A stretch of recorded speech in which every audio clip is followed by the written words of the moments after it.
জান্নাতীরা জাহান্নামীদেরকে বলবে, এ জাহান্নামীরা, বল কেন জাহান্নামে আসছস? জাহান্নামীরা তখন বলবে, এক নাম্বার কারণ কোরআনে বলেন আমি না।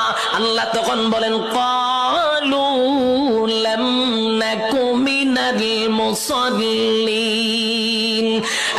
জাহান্নামীরা বলবে, জাহান্নামে আসার এক নাম্বার কারণ হলো ক্বালু লাম নাকু মিনাল মুসাল্লিন। বন্ধু রে, দুনিয়ার জমিনে একই সাথে ব্যবসা করতাম, একই সাথে চাকরি করতাম, বন্ধু একই সাথে আড্ডা মারতাম, সব ঠিকঠাক ছিল, কিন্তু তুই মুসল্লি ছিলি, আমি মুসল্লি ছিলাম না।